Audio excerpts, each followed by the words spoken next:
What's up, everyone? Chris Manning here from the Locked On Cavs podcast. My co-pilot Evan Dammarell's with me on today's show. It's all about Collin Sexton. If you missed the news that came out Friday, he had surgery to repair his meniscus and he's now done for the season.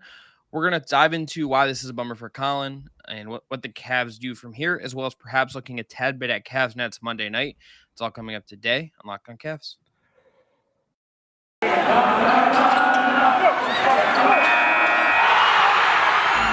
You are Locked On Cavs, your daily Cleveland Cavaliers podcast. Part of the Locked On Podcast Network, your team every day.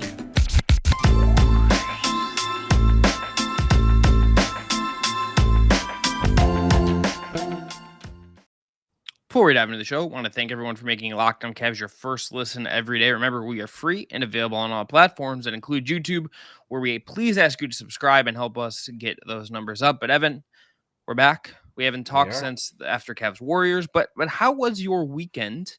And how you doing? I misunderstood you said, like, bro, we talk every day. My weekend was good, man.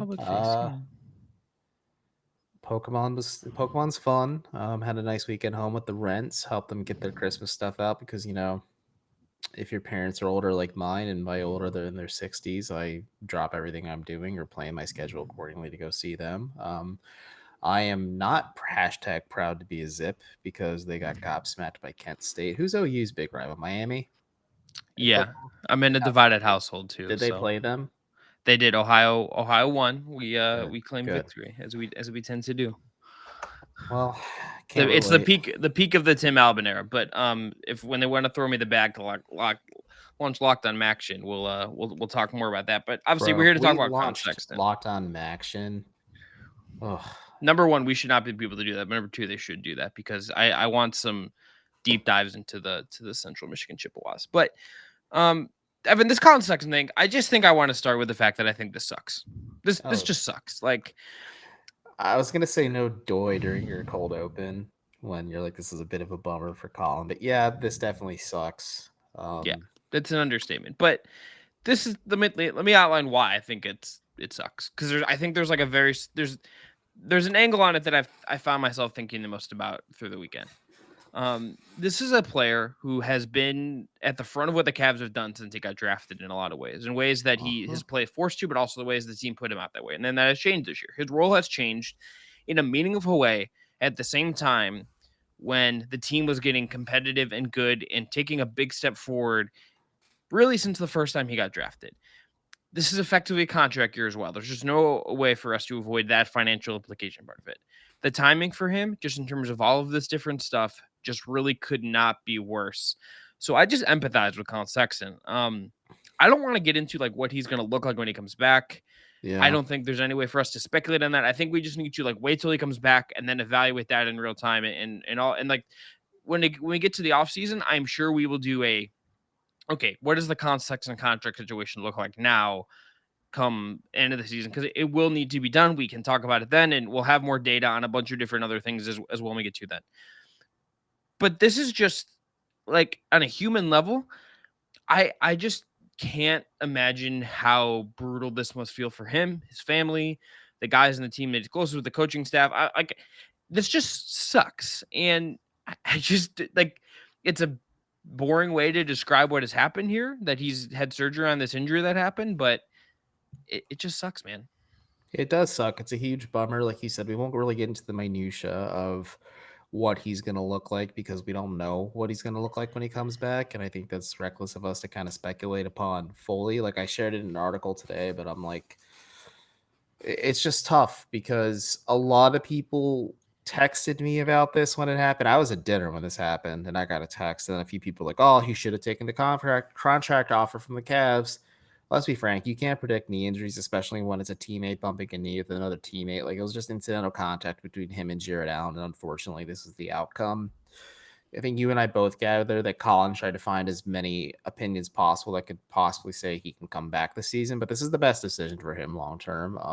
Don't know what the implications will be going forward, but having your meniscus shaved or having it partially removed is the worst possible outcome in these types of injuries. And then obviously it just couldn't heal naturally. So yeah, it's just tough to think. And like I said, my counter answer to a lot of those people is you can't predict injuries. And I think this is tough. I'm going to be interested to see how these financial talks go when the time comes, probably who knows when, but just based off my conservative estimation, assuming Collin is fully healthy and has no setbacks in his recovery, he probably won't be back till midseason next year, whether it's with the Cavs or another team, who knows, but hope it's the Cavs. It's the namesake of this podcast. But yeah, this just really sucks because Cleveland is struggling to score right now. There are times the offense bogs down, and I really think, man, they could really use Collin Sexton, because there's nights Ricky Rubio's on, but there's going to be nights when Ricky Rubio's off, like he was against the Warriors, where he just didn't look sharp.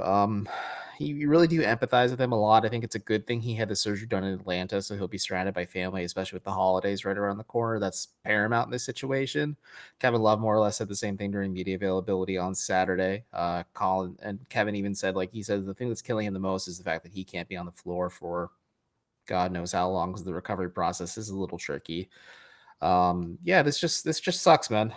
He may not be the team's best player. He may not be the team's best young player overall, if depending on how you feel about things, but he was a cultural leader for this team. He was more or less the heart and soul. He was a spark plug every time he was on the floor. He juiced this Cavs team a lot. And I think he's going to be missed. And I think, interestingly enough, now I wonder how the Cavs are going to adapt, because much like when Colin was sidelined, I said it's a little bit of a blessing in disguise that the Cavs were getting healthy. Fortunately, it kind of was the case. And even though Evan Mobley's sidelined for probably the next 3-ish weeks or so, or about a week into his injury recovery window, Larry Markkanen's coming back Monday against Brooklyn. Jerry Allen's supposed to come back Monday against Brooklyn.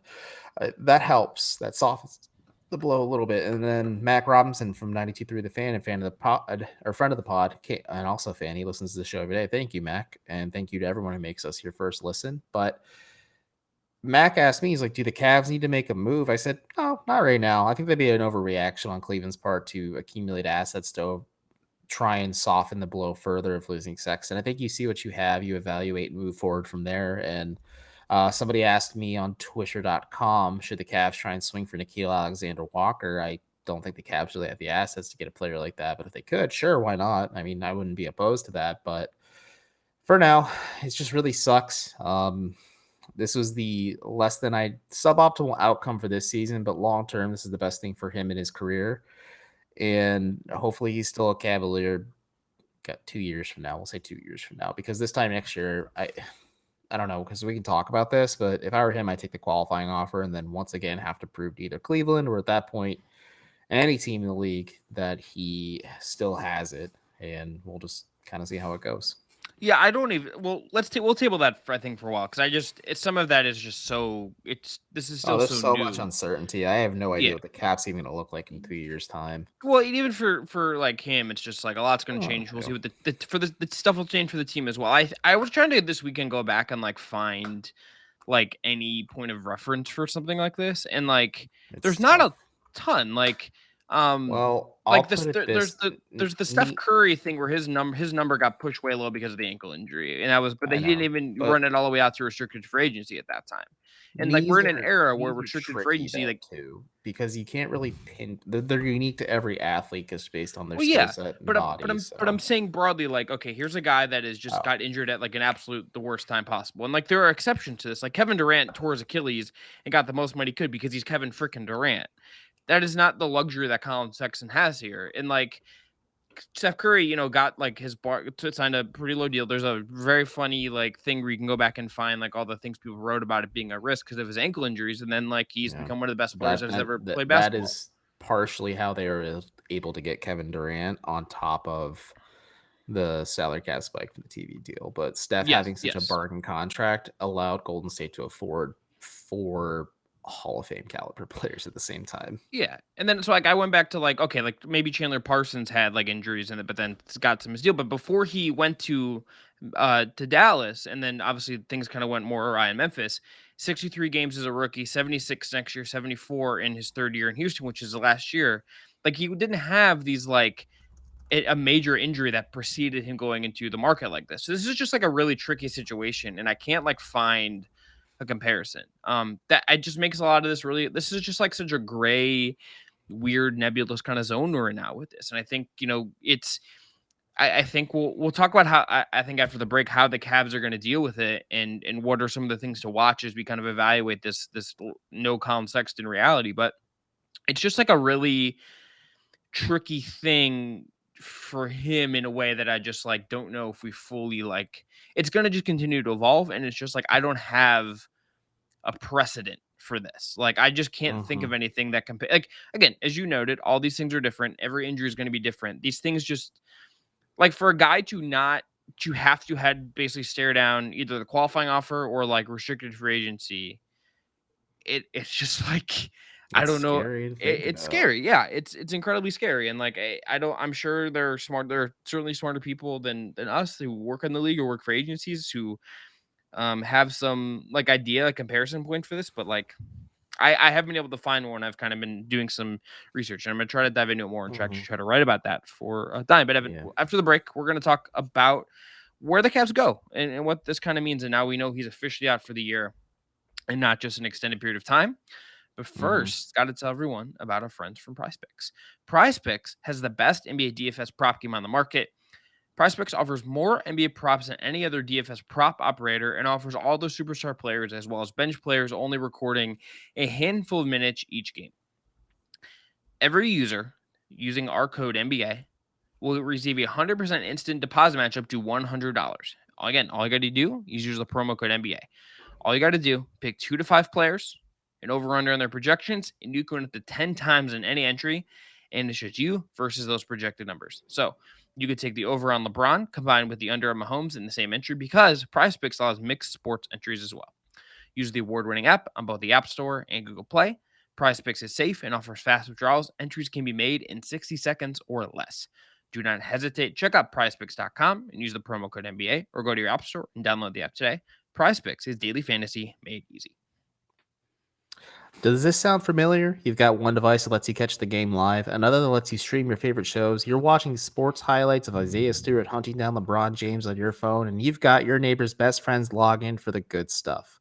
Well, I want to tell you about a simple way to get all that entertainment you love without the hassle and a great way to finally get your TV together. It's called DirecTV Stream, and it brings you live TV and on-demand favorites together like never before so you can watch your favorite sports, movies, and shows all in one place. That means no more juggling remotes and no need to buy a device ever again. And the best part, there is no annual contract. So get rid of the clutter and the confusion and get your TV together with DirecTV Stream. You can learn more at directv.com. That's directv.com. Compatible device required. Content varies by package. Okay, Evan. So, yeah, so they're now without context for the rest of the year. They've Obviously. I'm just, I know. I what do you watched that. I looked at Isaiah Stewart's eye again, man. It'd be so metal if he plays with an eye patch going forward. might be hard. Just a I little guess bit. just when you went to the place of okay, I have to practically think about this in a basketball sense, right? It's Where tough. yeah, I mean, we obviously have seen them play without him for a little bit now. You wrote about this in a little bit in at Right Then Euclid. But what have you? Where did your mind go? What did you kind of think of as some of the things you wonder how the Cavs are going to approach this? This Cavs team cannot catch a break because they were one of the fun teams to begin this season because this youth and athleticism and just the mix of things that just don't make sense somehow is working. And I think a lot of that is Ricky Rubio being on the floor. I think a lot of that is Jared Allen playing up to every cent of that contract. Chris Fedor pointed this out to Kevin Love, saying that the Cavs have yet to score 100 points without Collin Sexton on the roster. And Kevin quipped back saying that, well, we haven't been fully healthy while Collin was out either. So I think getting True. Lowry Markkinen back, I think getting Jared Allen back are going to be two big boosts to this Cavs team. Isaac Okoro, I think the expectation should still remain that he is not ever going to replicate Collins' offensive upside. I think off the top of my head, he's averaging like 7.1 points on pretty bad shooting, along with 6 rebounds, 1.4 assists, and 1.2 steals per game, which, you ask Isaac to go out there and play defense. I think you need to see Darius Garland really step up. I think you need to see Evan Mobley when he's back really step up. I think you're going to really see Jared Allen step up. Like those key three are your pillars going forward. Okay, show it. I think the Cavs playoff window closed a little bit. I don't think it's entirely slammed shut yet. We'll see how things go.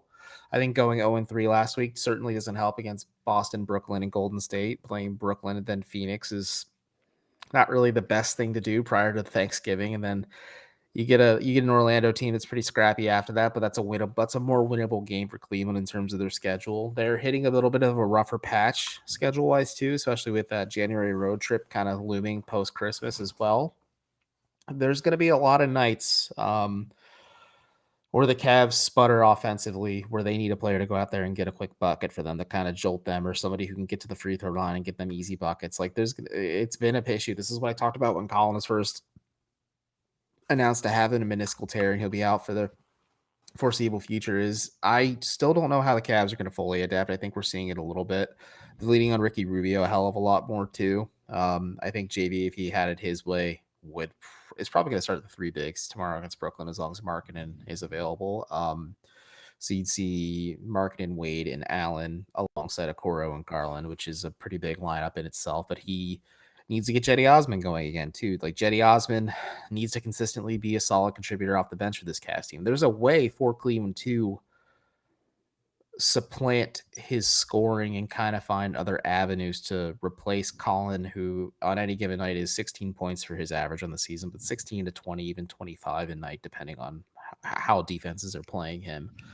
It's tough for sure. It's still a work in progress because this Cavs team isn't fully healthy, as Kevin Love said. But once they kind of shape back to form and get some of these key players back, we'll have a clearer idea of what they do and don't look like without Collin, and what they can and cannot achieve without Collin.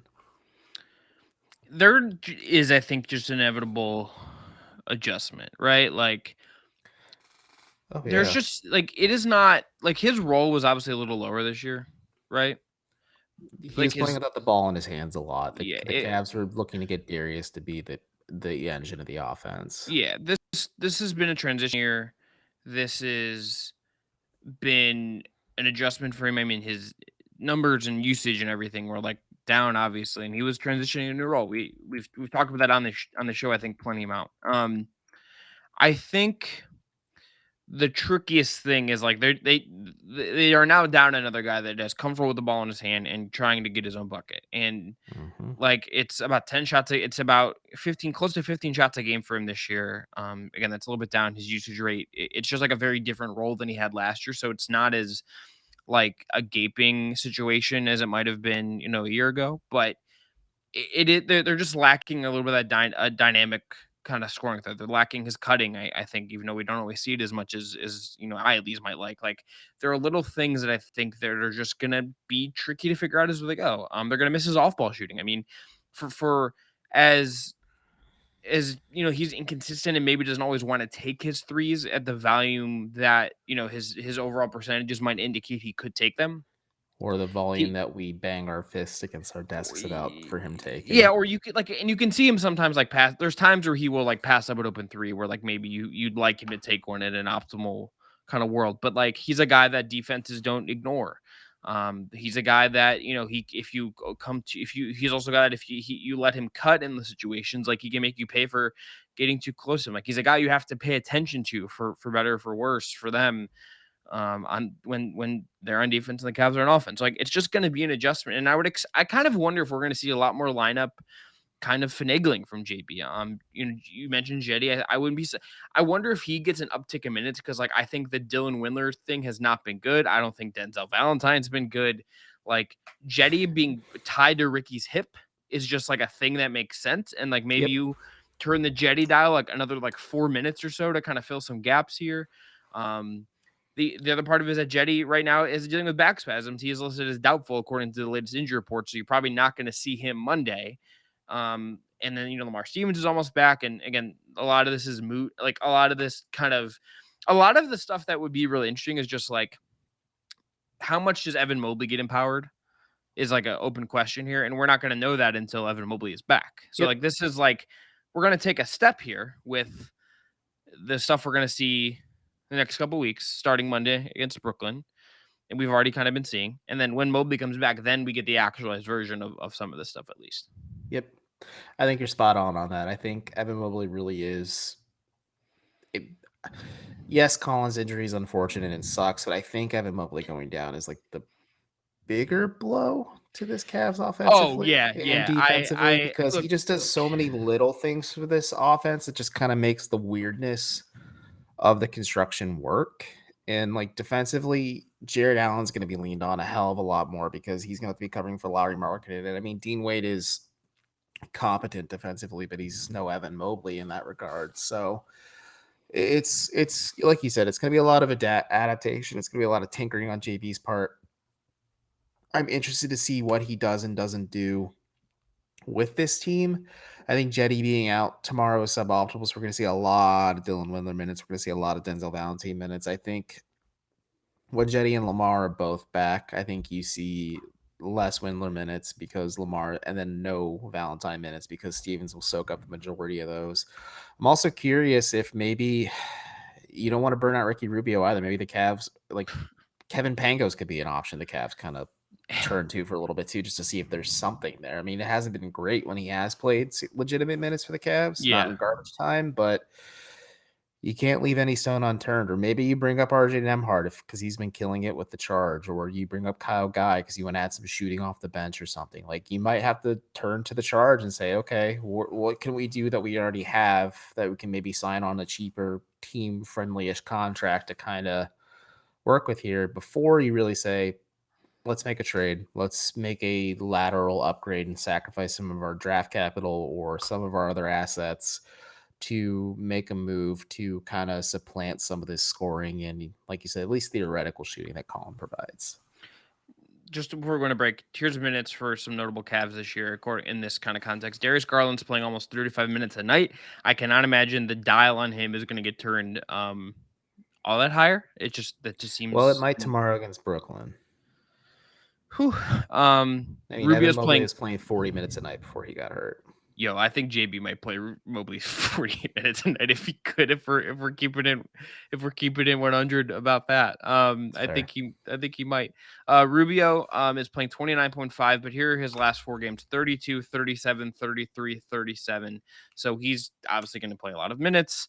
And then you get into like Okoro and Jetty's playing 21, and I wouldn't be surprised that again ticks up to 25-ish or so.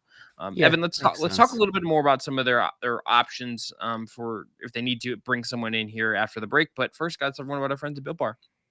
Look, and I love Thanksgiving, and I love getting in a turkey trot run on Thanksgiving, and I'm really excited to get my turkey trot run in, run my 5K in wonderful Ohio, wind and all. And when I get back to my car, I'm gonna have a Built Bar. I'm gonna have some protein. I'm gonna get a nice cup of coffee, nice and hot to warm my cold soul.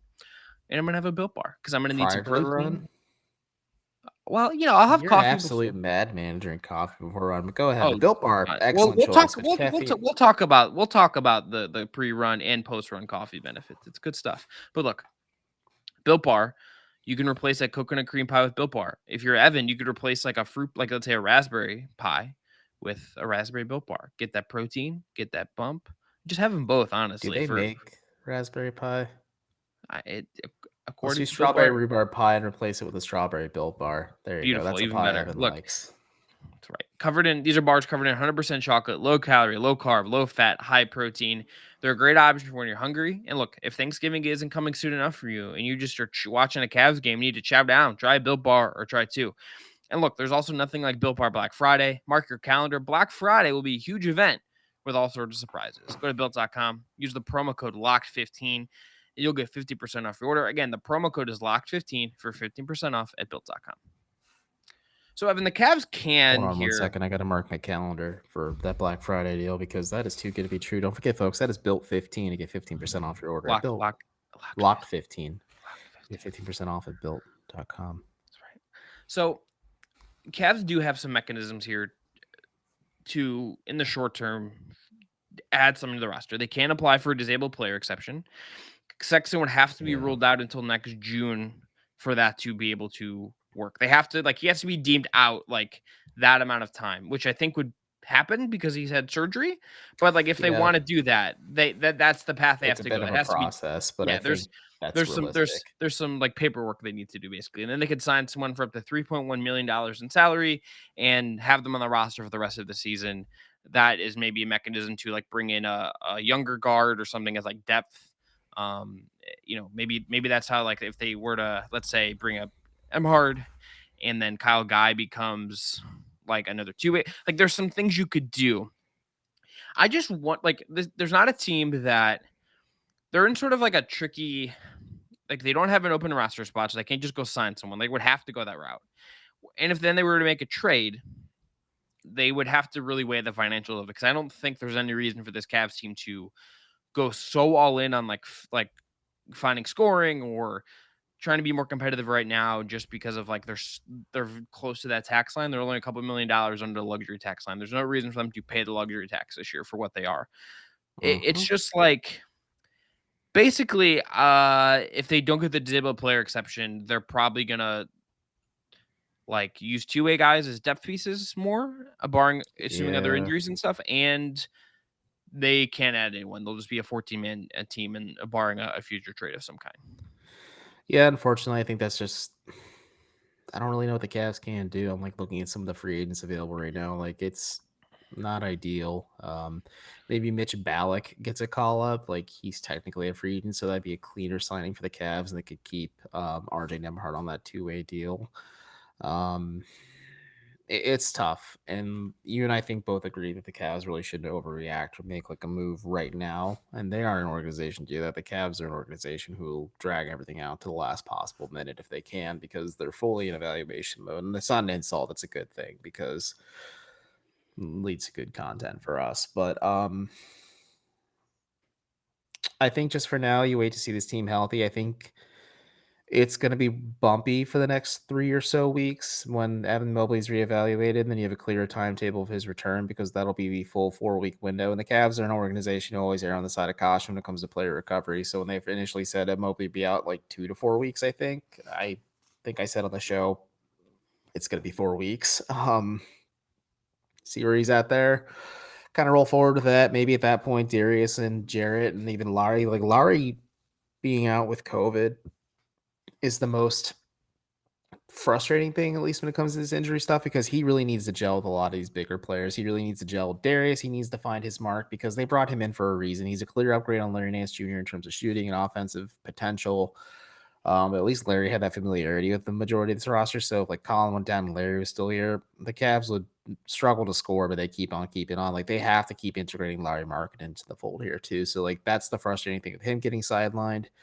Not only that, I'm interested to see what the COVID recovery will be like for Markkinen and Love, because Kevin shared during media availability on Saturday that he said his body's totally fine, but the hardest thing for him is learning how to properly breathe while on the court again because his lungs are just adapting. And Miles Garrett is a perfect example of this. He had to use an inhaler last year. He still might now if he does, but Yeah, it's Jason Tatum had the same thing, and I think Jaylen Brown has had, like, yeah. this isn't a thing that just, It has it's clean. lingering effects, even though they're vaccinated. Like Kevin Love is gonna have a hard time breathing. Larry Markkinen's gonna have a hard time breathing. Like it's not just a physical conditioning thing; it's a cardiovascular conditioning thing, and that's why the NBA is kind of rigorous with these testings and evaluations. So, the Cavs are kind of at a crossroads. We'll see how this team comes out of it, but it's going to be a bumpy few weeks. I think we're going to see some ugly, frustrating losses because there's going to be nights where Ricky Rubio isn't able to turn shit into sunshine or something like that. I don't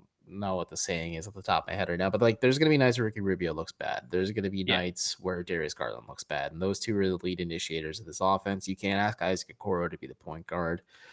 Um, Jared can't Allen ask. can't Yeah, create a shot yeah, on his own. It's like it's tough. So there's going to be growing pains, obviously, with this young team. But I think losing Colin really lose a lot of dimension for this offense, a lot of versatility for this offense. So I think it's going to be a multiple evaluation phase, and maybe we come back and reevaluate things 10. Well, we're already 6 games in. Maybe like once the team's fully healthy, we really start to like pay attention to like, okay, this is what yeah, isn't working, this is what is working, and then we kind of move forward from there. yeah. But yeah, I think you and I both agree that the Cavs don't need to overreact right now and do anything. They just got to see what they have first. Couple just veteran guards if they wanted to go that route. Isaiah Thomas is out there. Oh God! Did you see him retweet a fan the other day that bought an Isaiah Thomas Cavs shirt or jersey saying that's legendary? But salute to Isaiah Thomas. I honestly respect all respect I hope to he gets that. IT. If the Cavs sign him, I hope they just have like his fitted suit that LeBron bought him, just sitting in his That's locker not waiting yeah. for him. Yeah, what number does he wear? That was the question. And you have to do they give everyone jersey coupons. Shabazz Napier is out there, Emmanuel Mudiay, Quinn Cook, who the Cavs are familiar with, is technically an NBA free agent, but he's playing for a team over in Russia at the moment. Shump is a free agent. Deion Waiters is a free agent and has Dancing with posted the videos of Stars, himself potential looking very champion. yeah, Deion's looking very svelte on his Instagram. Patrick McCaw, Cavs legend Pat McCaw is You know around. what, Like, dude? Bring in Deion Waiters for the culture. I mean, it'll destroy the culture, but it'll at least be interesting. yeah, I don't Rajon know another Tucker, who player. the Cavs like. There's a guard you could get. I don't think any of that. Yeah, I wonder. Yeah, I'll be curious to see how they approach this. Evan, besides just give before we as we wrap up here, Cavs Nets Monday night. they Cavs do are play 8-point Brooklyn. underdogs at home. We'll be there covering it. Just give me something you're looking forward to. Just give me like a one line thing to watch. How Isaac Okoro spends his time defending James Harden and Kevin Durant, and how does Brooklyn defend the Cavs, because they will have Allen back, and that's more of a paint threat. It's going to be a defensive grind fest, I think. Like either the Cavs Yes. slow down the Nets or the Nets just steamroll them. Yeah. What about you, dude? Jared Allen returning and Jared Allen providing infrastructure on the defensive end and as a screener and offense is worth watching. And as a bonus, because you kind of did two, I feel like I should do two. I want to see what marketing looks like. Yeah, I just that'd be kind I'm fun just too. that's just like I feel like Jared Allen will come back and just sort of like I know what he's gonna do. Marketing has been out due to COVID, and like that is a whole thing you just kind of need to It's handle. wild And to also the think the Cavs are coming off Cavs a and the couple days of Nets. rest, which is good for them for once. Like they That should too. be like a little rested. That's true. It's also wild to think that the Cavs and Nets both start 7-foot small forwards. That's pretty neat. Yeah. See, who can tell the difference? Not me Yep, not at between all. Kevin Durant and Lowry Markkinen. You heard it here first, folks. But anyway, thanks again for listening. Thanks for checking us out on YouTube or on WKYC or wherever you listen to podcasts. Remember, thanks again for making Locked On Cavs your first listen every day. If you haven't already, check out Locked On Bets for your second listen. You want all the great daily one-stop shop for your gambling needs. Locked On Bets, which will be your WQ with expert analysis from Lee Sterling. We'll be back tomorrow talking about Cavs Nets and other Cavs things that will surely happen. Until then, I'm Chris. He's Evan. It's been Locked On Cavs, part of Locked On Podcast Network. Have a good one.